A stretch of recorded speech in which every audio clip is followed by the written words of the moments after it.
بسم اللہ الرحمن الرحیم نحمدہ ونصلی علی رسولہ الکریم اما بعد۔ محترم دوستو، بزرگو، آج رمضان المبارک کی 8 تاریخ ہے۔ ہمارا جو درس ہو رہا ہے وہ سورہ فاتحہ کے سلسلے میں چل رہا ہے۔ کل گزشتہ 7 رمضان المبارک کو سورہ فاتحہ کی 4 آیت کی تفسیر چل رہی تھی۔ پہلے کی اور شروع کی 3 آیتیں ہمارے سامنے واضح ہو گئی اور اس کی تفسیر بھی آپ حضرات کے سامنے آ چکی ہے۔ سب سے پہلی جو آیت شریفہ ہے کہ الحمدللہ رب العالمین، جس کا ترجمہ یہ ہے تمام تعریفیں اللہ کے لیے ہیں جو تمام جہانوں کا پروردگار ہے۔ الرحمن الرحیم، جو سب پر مہربان اور بہت مہربان ہے۔ مالک یوم الدین، جو روز جزا کا مالک ہے۔ محترم دوستو، بزرگو،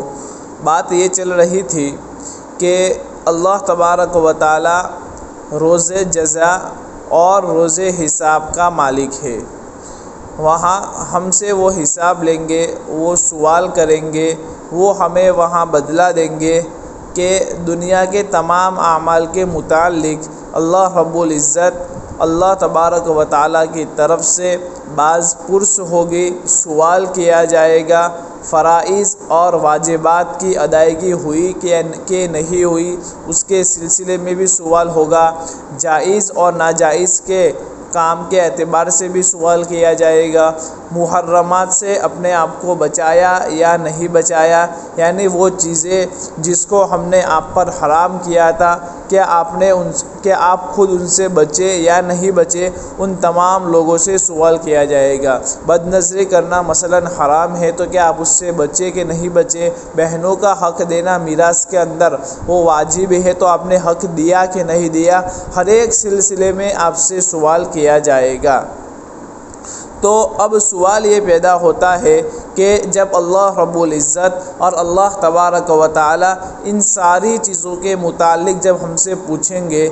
تو اللہ تبارک و تعالیٰ کے سامنے جواب دہی کے اور جواب دینے کے اس مرحلے سے ہم کامیابی کے ساتھ کس طرح پار ہو سکتے ہیں، تو اس کا علاج یہ بتلایا گیا اور اس کا نسخہ یہ بتلایا گیا کہ ایاک نعبد و ایاک نستعین، اے اللہ ہم تیری ہی عبادت کرتے ہیں اور تجھ ہی سے مدد مانگتے ہیں۔ تو تمام مشکلوں کا جو نسخہ اللہ تبارک و تعالیٰ نے خود اپنی کتاب کے اندر فرمایا ہے وہ یہ ہے کہ ایاک نعبد و ایاک نستعین۔ اب یہاں سمجھنا ہے کہ ہم تیری ہی عبادت کرتے ہیں اور تجھ ہی سے مدد مانگتے ہیں، تو عبادت کسے کہتے ہیں اور کس کی اطاعت کرنی چاہیے؟ تو عبادت کے سلسلے میں تو آپ لوگوں کے سامنے سب سے پہلے دن آپ لوگوں کے سامنے بیان کیا تھا کہ عبادت کہتے ہیں بندگی کو، الطاعۃ مع الخضوع، گویا اللہ تبارک و تعالیٰ ہی کو واجب الاطاعت سمجھے، یعنی اللہ تبارک و تعالیٰ کو ہی واجب الاطاعت سمجھتے ہیں کہ وہی پوجنے کے لائق ہے۔ اللہ کے مقابلے میں کوئی اور دوسرا واجب الاطاعت ہم نہیں گردانتے اور نہیں ہم کسی کو مانتے ہیں۔ اللہ تبارک و تعالیٰ نے جن لوگوں کی اطاعت اور فرما برداری کا ہم کو حکم دیا ہے، ان کی اطاعت بھی اس لیے کی جاتی ہے کہ اللہ تبارک و تعالیٰ نے اس کا حکم دیا گیا ہے، اللہ تبارک و تعالیٰ کی طرف سے اس کا حکم ملا ہے۔ اگر وہ کسی ایسی بات کا حکم دے جس میں اللہ تبارک و تعالیٰ کی نعوذ باللہ نافرمانی آتی ہو تو اس حکم میں ان کی اطاعت ہم نہیں کریں گے، چونکہ ان کی اطاعت اصالتاً نہیں کی جاتی، بلکہ اللہ تبارک و تعالیٰ کے حکم سے ہی اس کی اطاعت کی جاتی ہے۔ تو جس حکم میں اللہ تبارک و تعالیٰ کی نافرمانی لازم آتی ہو، بھلا اس میں اس کی اطاعت کیسے کر سکتے ہیں؟ واجب الاطاعت اور جس چیز کو ماننا ہے وہ صرف اور صرف اللہ تبارک و تعالیٰ کی اور وہ وحدہ لا شریک کی ہی ذات ہے۔ اس لیے کہ آپ لوگوں کے سامنے میں نے کل گزشتہ ایک بات بیان کی تھی کہ لا طاعۃ لمخلوق فی معصیۃ الخالق، کہ مخلوق کی ان باتوں میں اطاعت نہیں کی جائے گی جن میں اللہ تبارک و تعالیٰ کی نافرمانی لازم آتی ہو۔ اسی طرح ایک اصول بھی آپ لوگوں کے سامنے میں نے بیان کیا تھا کہ انما الطاعۃ فی المعروف، کہ جو اطاعت کرنی ہے، جو فرما برداری کرنی ہے وہ اچھے کاموں کے اندر ہی کرنی ہے، کہ جن مخلوقات کی اطاعت اور فرما برداری کا اللہ تبارک و تعالیٰ نے حکم دیا ہے، چاہے اولاد کو والدین کی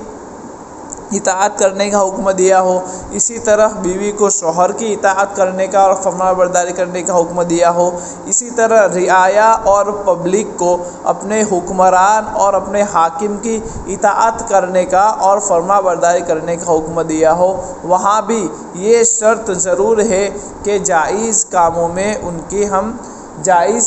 ہم ان کی اطاعت اور فرما برداری کریں گے، اور اگر وہ رعایا یا اگر وہ حکمران یا شوہر یا والدین ہم کو کسی ناجائز بات کا حکم دیتے ہیں تو ہم اس کی اس وقت اطاعت نہیں کریں گے، اس لیے کہ ان کی اطاعت کرنا گویا ڈائریکٹ اور اصالتاً اللہ تبارک و تعالیٰ کی ہی اطاعت کرنا ہے۔ اس لیے اگر ہم ان کی اس بات کے اندر اطاعت کریں گے جس سے اللہ اور اس کا رسول ناراض ہوتا ہو تو یہ بات ہم سے ہو ہی نہیں سکتی۔ ہم وہی کام میں ان کی اطاعت کریں گے جس سے اللہ اور اللہ کا رسول خوش ہوتا ہو۔ اسی لیے ہے کہ ایاک نعبد، تیری ہی عبادت کرتے ہیں، تجھے ہی واجب الاطاعت سمجھتے ہیں، ہم تیرے حکم کے مقابلے میں کسی اور کا کوئی حکم نہیں مانتے۔ اگر ہم دل میں یہ بٹھا لیں تو پھر دنیا میں ہمارے لیے اللہ تبارک و تعالیٰ کے حکم کے مطابق زندگی گزارنا، زندگی بسر کرنا ہمارے لیے آسان اور سہل ہو جائے گا، اور اس کا نتیجہ یہ ہوگا کہ قیامت کے روز اللہ تبارک و تعالیٰ کو حساب و کتاب دینا ہمارے لیے آسان ہو جائے گا۔ وَإِيَّاكَ نَسْتَعِينُ، کہ إِيَّاكَ نَعْبُدُ وَإِيَّاكَ نَسْتَعِينُ، اور ہم تجھ ہی سے مدد مانگتے ہیں، یعنی اللہ تبارک و تعالیٰ کی اطاعت کرنا ضروری ہے۔ اس میں اگر کچھ دشواریاں پیش آتی ہو اور کچھ مشکلات کا سامنا کرنا پڑتا ہو تو اللہ تبارک و تعالیٰ نے اس بات کی طرف اشارہ کر دیا ہے کہ ان دشواریوں کو کیسے حل کیا جائے، اور ان کا حل یہ ہے کہ اللہ ہی سے مدد مانگا جاوے۔ اے اللہ، تو نے یہ حکم دیا ہے اور تیرے اس حکم میں ہمیں عمل کرنا ہے، لیکن اس عمل کرنے کے معاملے میں ہمارے لیے رکاوٹیں اور دشواریاں ہیں، لوگوں کی طرف سے ہے، کبھی دوستوں کی طرف سے دشواریاں آتی ہے، کبھی گھر والوں کی طرف سے دشواریاں اور پریشانیاں آتی ہے، کبھی اولاد کی طرف سے ہوتی ہے، کبھی بیوی کی طرف سے، کبھی معاشرے کی طرف سے ہوتی ہے، یعنی کوئی نہ کوئی روڑے بیچ میں بنتے رہتے ہیں۔ اے اللہ، اب تو ہی ان رکاوٹوں کو دور فرما دے اور ہمارے لیے تیرے اطاعت کرنا اور تیری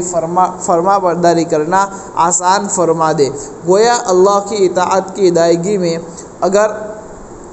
ہمارے لیے کچھ دشواریاں پیش آتی ہے تو اسی میں اس کا نسخہ اور علاج بتلا دیا ہے کہ ہم اللہ ہی سے اس سلسلے کی مدد مانگیں گے۔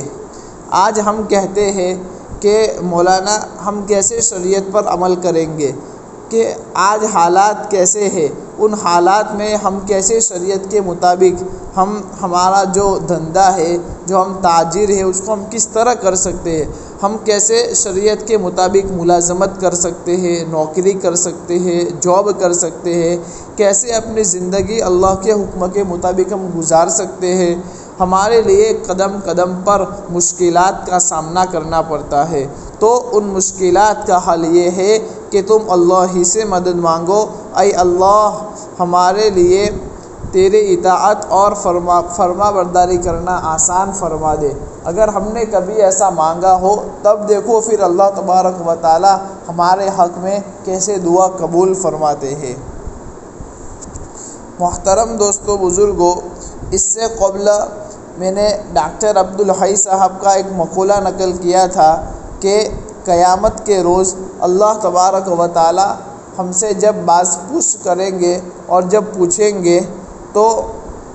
کہ تم نے یہ گناہ کیوں کیا، میں نے یہ حکم دیا تھا تم اس کو کیوں نہیں بجا لائے، تو اس وقت جواب میں ہم کہیں گے کہ باری تعالیٰ بڑی دشواریاں تھی اور ہر چیز میری مخالف تھی، میرے لیے اس پر عمل کرنا مشکل تھا، میں بالکل مجبور ہو گیا تھا، مجبوری کی وجہ سے میں نے تیرے اس حکم کو توڑا ہے۔ تو وہاں اگر باری تعالیٰ سے یہ پوچھ لیا گیا کہ اگر رکاوٹیں تھیں تو تم نے ہم سے کیا کہا، ہم سے تم نے کیوں نہیں مانگا، ہم سے تم نے کیوں سوال نہیں کیا، تمہارا تو ایمان تھا کہ اللہ تبارک و تعالیٰ کو ہر چیز پر قدرت ہے، تو مجھے ہر چیز پر قدرت ہے اس کے تم قائل تھے یا نہیں، تم اس کو مانتے ہو یا نہیں، اس پر تمہارا یقین ہے اور ایمان ہے کہ نہیں، اس کے باوجود تم نے ہم سے کیوں سوال نہیں کیا، ہم سے کہتے تو ہم تمہاری اس رکاوٹیں کو دور کرتے۔ اور ایک عجیب نسخہ انہوں نے بتلایا کہ ایاک نعبد و ایاک نستعین۔ اسی طرح محترم دوستو بزرگوں، حضرت مجدد الملت حضرت تھانوی قدس سرہ فرمایا کرتے تھے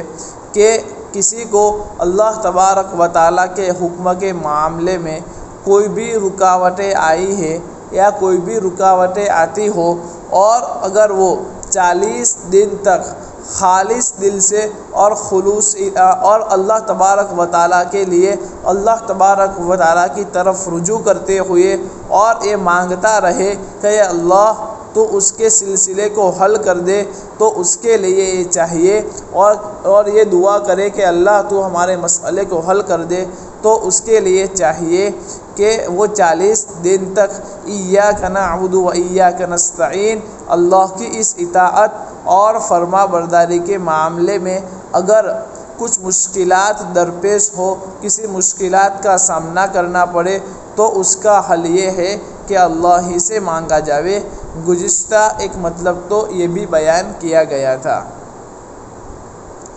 اب سمجھنا ہے کہ ہر چیز اللہ ہی سے مانگنے کا ہے، یعنی مدد کا ایک اور طریقہ یہ بھی ہے کہ وہ یہ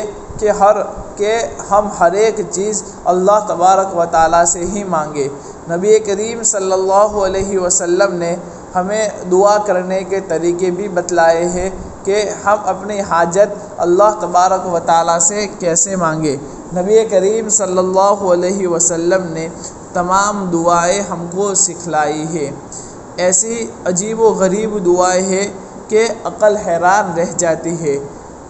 کہ اگر آپ لوگ الحزب الاعظم کھول کر دیکھ لیں تو ترجمہ پڑھیں گے تو حیرت ہوگی کہ نبی کریم صلی اللہ علیہ وسلم کی زبان مبارک سے اللہ تبارک و تعالیٰ نے کیسی کیسی دعائیں ہم کو سکھلائی ہے۔ یہ دعائیں نبی ہی مانگ سکتا ہے، نبی کے علاوہ کسی کی زبان پر یہ دعائیں نہیں آ سکتی۔ گویا حضور صلی اللہ علیہ وسلم نے ہمیں دعا کا طریقہ بھی بتلایا کہ ہمیں اللہ سے ہر چیز کس طرح مانگنی ہے۔ یوں سمجھے کہ یہ چھپے ہوئے سرکاری فارم ہے۔ حکومت کی طرف سے جب کسی چیز کا مدد کا اعلان کیا جاتا ہے، مثال کے طور پر کسانوں کی فلاں چیز کی مدد کی جائے گی، تو جو کسان مدد حاصل کرنا چاہتا ہے تو وہ حکومت کو اس چھپے ہوئے فارم دیتی ہے کہ یہ فارم بھر لو، اس میں سب کچھ لکھا ہوا ہے۔ گویا یہ درخواست اس کو اپنی طرف سے کرنی پڑتی ہے، بلکہ حکومت سے اس درخواست کا مضمون بھی چھاپ کر دے دیا جاتا ہے، آپ کو اس میں صرف خالی جگہوں کو پر کرنا ہوتا ہے۔ تو ہمیں جو چیز اللہ تبارک و تعالیٰ سے مانگنی ہے، اللہ تبارک و تعالیٰ نے اس مضمون نبی کریم صلی اللہ علیہ وسلم کی زبان مبارک سے ہم تمام کو بتلا دیا ہے۔ محترم دوستو بزرگوں،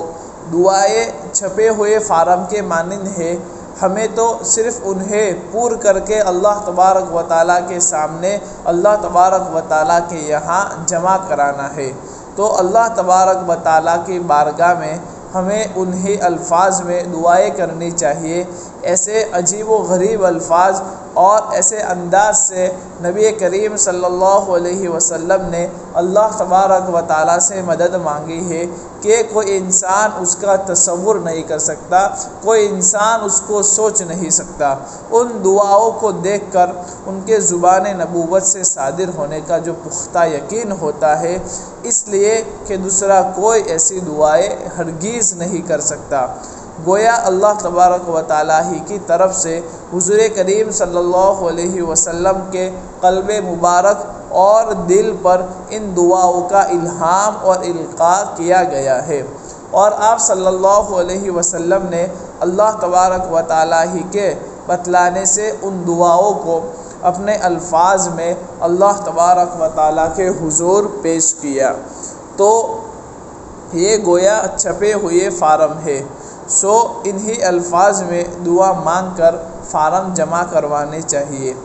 ہر چیز اللہ تبارک و تعالیٰ سے ہمیں مانگنے کی عادت پیدا کرنی چاہیے۔ یہ بھی اللہ تبارک و تعالیٰ سے تعلق قائم کرنے کا بہترین ایک ذریعہ ہے۔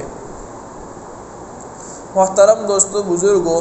آپ لوگوں کو معلوم ہوگا کہ صوفیاء کے یہاں جو تعلق مع اللہ کے لیے مستقل بڑے مجاہدے اور ریاضتیں کروائی جاتی ہے، وہ اللہ تبارک و تعالیٰ کے ساتھ تعلق پیدا کرنے کا ایک آسان طریقہ ہوتا ہے کہ ہر چیز اللہ تبارک و تعالیٰ سے مانگنی چاہیے۔ دل ہی دل میں اللہ تبارک و تعالیٰ سے باتیں کرتے رہو، اے اللہ کہ تو میرے اوپر فلاں مشکلی ہے تو اس کو آسان کر دے۔ اگر ہم روزانہ اس طرح اللہ تبارک و تعالیٰ سے مانگتے رہیں گے تو اللہ تبارک و تعالیٰ ضرور ہماری مدد کرے گا۔ یہ وہ چیز ہے کہ اللہ تبارک و تعالیٰ کے ساتھ بندے کے تعلق کو قائم کرتی ہے، اس تعلق کو باقی رکھتی ہے اور اس تعلق کو بڑھاتی ہے۔ تین چیزیں ہیں کہ دعا کرنا اور اس طرح اللہ تبارک و تعالیٰ سے مانگتے رہنا، یہ اللہ تبارک و تعالیٰ کے ساتھ بندے کے تعلق کو قائم کرتی ہے۔ دوسرا کہ وہ اس تعلق کو باقی رکھتی ہے۔ نمبر 3، اور وہ اس تعلق کو بڑھاتی ہے۔ یعنی تعلق مع اللہ کو قائم کرنا، باقی رکھنا اور بڑھانا، یہ تینوں یعنی دل ہی دل میں اللہ سے مانگنے سے ہوتا ہے۔ نبی کریم صلی اللہ علیہ وسلم نے ہر چیز میں اور ہر موقع پر دعا کے طریقے ہم سب کو بتلائے ہیں کہ ایسی دعائیں سکھائی ہے کہ زندگی میں اگر ایک بھی دعا قبول ہو گئی تو ہمارا بیڑا پار ہو جائے گا۔ مثلا مسجد میں داخل ہونے کی دعا ہے کہ بسم اللہ والصلاۃ والسلام علی رسول اللہ، یعنی یہ درود شریف ہے، اس کے بعد تسمیہ ہے، پھر اس کے بعد جو دعا ہے کہ اللہم افتح لی ابواب رحمتک، اے اللہ اپنی رحمت کے دروازے میرے لیے کھول دے۔ کسی کی پوری زندگی میں یہ ایک دعا ہی قبول ہو جاوے تو اس کا بیڑا پار ہو جائے گا، سارے مسائل اس کے حل ہو جائیں گے۔ ایسی دعائیں سکھلائی کہ ایک دعا ہی اس کی زندگی بھر کے معاملات کو درست کرنے کے لیے کافی ہو جائے گی۔ گویا اللہ تبارک و تعالیٰ اس آیت کے ذریعے ہمیں یہ بتلانا چاہتے ہیں، یہ سبق دینا چاہتے ہیں کہ ہم سے مانگو، ہمارے بھکاری بن جاؤ، ہر چیز ہم سے مانگو۔ حدیث شریف میں وارد ہے کہ نبی کریم صلی اللہ علیہ وسلم نے فرمایا کہ اگر جوتے کا تسمہ بھی ٹوٹ جاوے، تسمہ کہتے ہیں کہ جو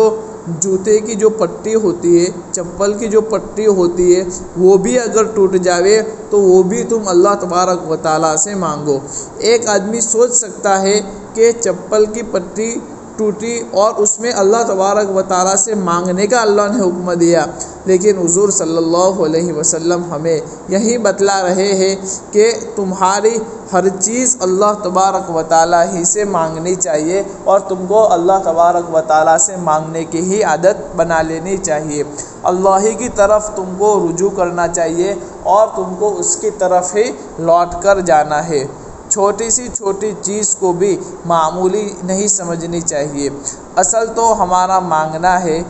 کس سے مانگ رہے ہیں، ہمارے مانگنے کا تعلق اللہ تبارک و تعالیٰ سے ہونا چاہیے۔ اللہ کے علاوہ ہم کسی کے سامنے بھی اپنی مانگ پیش نہ کریں۔ اگر ایسا مزاج بن جائے کہ ہر چھوٹی بڑی حاجت کو اور ہر چھوٹی بڑی ضرورت کو اللہ تبارک و تعالیٰ سے مانگے، تو پھر دیکھو انشاءاللہ اللہ کے ساتھ کیسا تعلق ہمارا اور آپ سب کا پیدا ہو جائے گا۔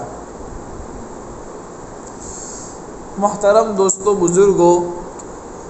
آدمی کی دعا کی کیفیت یہ ہونی چاہیے کہ اس کا دل مکمل اللہ تبارک و تعالیٰ کی طرف متوجہ ہونا چاہیے، جیسے کہ حضور کریم صلی اللہ علیہ وسلم نے فرمایا کہ الدعاء مخ العبادہ، کہ دعا عبادت کا مغز ہے، عبادت کی روح ہے۔ یعنی ایک عبادت میں تو توجہ مقصود ہوتی ہے، تو وہی توجہ اور کیفیت دعا میں بھی ہوتی ہے، اور دعا خود مستقل ایک عبادت ہے۔ حضور کریم صلی اللہ علیہ وسلم نے فرمایا کہ ان الدعاء هو العبادت، کہ دعا عبادت ہے۔ یعنی باری تبارک و تعالیٰ حکم فرماتے ہیں ادعونی استجب لکم، کہ تم مجھ سے مانگو میں تمہاری دعا کو ضرور قبول کروں گا۔ آگے فرماتے ہیں ان الذین یستکبرون عن عبادتی سیدخلون جہنم داخرین، جو لوگ میری عبادت سے تکبر کرتے ہیں، یعنی دعا مانگنے سے اتراتے ہیں، وہ جہنم میں داخل ہو جائیں گے۔ دعا یعنی ہم اپنی حاجتیں اللہ تبارک و تعالیٰ سے مانگ رہے ہیں اور اس کو اللہ تبارک و تعالیٰ عبادت کا نام دے رہے ہیں۔ محترم دوستو بزرگوں، بعض لوگ دعا یہ سوچ کر نہیں مانگتے کہ جتنا وقت دعا میں صرف ہوگا اتنی دیر میں 2 رکعت نماز پڑھ لوں گا، قرآن کا ایک رکوع پڑھ لوں گا، میں تسبیح پوری کر لوں گا۔ گویا وہ لوگ دعا کو عبادت نہیں سمجھ رہے ہیں۔ یہ ایک بہت بڑی غلط فہمی ہم سے ہو رہی ہے۔ دعا خود عبادت ہے۔ دعا بھی عبادت کا ایک طریقہ ہے جو اللہ تبارک و تعالیٰ نے ہم کو بتلایا ہے، اس لیے کہ دعا کے ذریعے بندہ کا اللہ تبارک و تعالیٰ سے ایک تعلق قائم ہوتا ہے۔ جتنا زیادہ اللہ تبارک و تعالیٰ سے وہ مانگتا رہے گا اور وہ مانگتا رہے گا، تو نتیجہ یہ ہوگا کہ 24 گھنٹے اس کا دل اللہ تبارک و تعالیٰ کی طرف متوجہ ہوگا۔ یہی اللہ تبارک و تعالیٰ کے ساتھ تعلق کو پیدا کرنے والی چیز ہے کہ ایاک نعبد و ایاک نستعین۔ اسی طرح نبی کریم صلی اللہ علیہ وسلم فرماتے ہیں کہ من لم یسأل اللہ یغضب علیہ، کہ جو آدمی اللہ تبارک و تعالیٰ سے نہیں مانگتا اللہ اس سے ناراض ہوتے ہیں۔ دنیا میں کوئی بڑے سے بڑا داتا، کوئی بڑے سے بڑا سخی آپ دیکھ لے کہ کسی نے آپ کے پاس آ کر کسی چیز کا سوال کیا، کوئی چیز آپ کے پاس مانگی تو آپ نے دیا، یا کوئی سخی مالدار تھا تو اس نے اس کو وہ چیز دی، دوسری مرتبہ جب مانگی تو پھر دوسری مرتبہ آپ نے دیا، جب تیسری مرتبہ کوئی چیز مانگی تو آپ نے تیسری مرتبہ بھی اس کو وہ عطا کیا، چوتھی مرتبہ بھی عطا کیا، پانچویں مرتبہ بھی عطا کیا، اس طرح چھٹی مرتبہ اس نے سوال کیا تو چھٹی مرتبہ بھی اس نے وہ چیز عطا کیا۔ تو اس کے بعد اگر وہ مانگتا رہا تو وہ کیا کہے گا کہ ارے بھائی تو میرے پیچھے ہی پڑ گیا ہے، کہ تیرا اس کے علاوہ کوئی دندہ ہے کہ نہیں۔ تو سمجھنا چاہیے کہ دنیا کا سب سے بڑا داتا اور سب کو دینے والا اور سب سے بڑا سخی وہ دنیا کے اندر اس طرح کر رہا ہے کہ وہ 6 مرتبہ دے کر اس طرح اس طرح پھر بعد میں منع کر لیتا ہے، لیکن اللہ تبارک و تعالیٰ کی ذات ایسی ہے کہ آپ دن میں اگر اللہ تبارک و تعالیٰ سے 100 مرتبہ بھی مانگیں گے تب بھی اللہ تبارک و تعالیٰ آپ سے راضی ہوں گے اور خوش ہوں گے۔ اللہ تبارک و تعالیٰ آپ کو اس کا قرب حاصل فرمائیں گے، کیونکہ مانگنا خود اللہ تبارک و تعالیٰ نے عبادت قرار دیا گیا ہے۔ محترم دوستو بزرگوں، بس آج ہم یہاں اپنی بات ختم کرتے ہیں، انشاءاللہ آئندہ کل اس کے آگے اور بیان کریں گے۔ اللہ تبارک و تعالیٰ سے دعا ہے کہ جو کہا گیا اس پر اللہ تبارک و تعالیٰ عمل کرنے کی توفیق عطا فرمائے، آمین یا رب العالمین۔ وآخر دعوانا ان الحمد للہ رب العالمین۔